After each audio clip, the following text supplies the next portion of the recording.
இரு வீட்டார் சம்மதத்துடன் நடிகை சமந்தாவை நடிகர் நாக சைதன்யா காதலித்து அக்டோபர் 6, 2017 ஆண்டு திருமணம் செய்து கொண்டார். பின் 2021 ஆண்டு விவாகரத்து பெற்று இருவரும் பிரிந்து வாழ்ந்து வருகின்றனர். இந்த நிலையில் சமந்தா உடனான அனைத்து போட்டோக்களையும் இன்ஸ்டாகிராமில் நாக சைதன்யா நீக்கிவிட்டார்.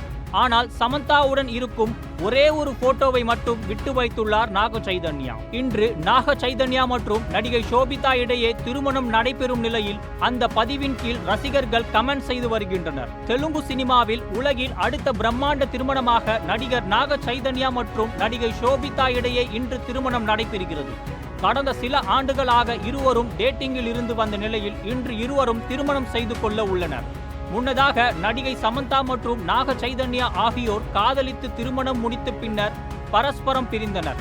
இன்று நடைபெறுகின்ற நாக சைதன்யாவின் திருமணம் தெலுங்கு சினிமா ரசிகர்கள் மத்தியில் அதிகம் பேசப்பட்டு வருகிறது. இருப்பினும் இவர்களது திருமணம் 8 மணி நேரம் நடைபெறுவதாகவும் மற்றும் தெலுங்கு முறைப்படி பாரம்பரியமாக தான் இந்த திருமணம் நடைபெறும் என தகவல் வெளியாகியிருக்கிறது. சமந்தா நாக சைதன்யா விவாகரத்துக்கு முன் இருவரும் ஒன்றாக இருக்கும் புகைப்படங்களை சமந்தா நீக்கிவிட்டு விவாகரத்து பெறப்போவதாக சூசகமாக தெரிவித்தார். அப்போது இருவரும் விவாகரத்து செய்ய போவதாக செய்திகள் வெளியாகி வரும் பரபரப்பை ஏற்படுத்தியது. அவற்றை உண்மையாக்கி நாக சைதன்யாவும் சமந்தாவும் விவாகரத்து பெற்றனர். இருப்பினும் தற்போது வரையில் சமந்தாவுடன் இருக்கும் ஒரே ஒரு போட்டோவை மற்றும் நாக சைதன்யா நீக்காமல் இருந்து வருகிறார். அதாவது இருவரும் இணைந்து பிஜிலி என்ற படத்தில் நடித்தனர். இந்த படத்துடைய போஸ்டரை 2018 டிசம்பர் 30 நாக சைதன்யா வெளியிட்டிருந்தார்.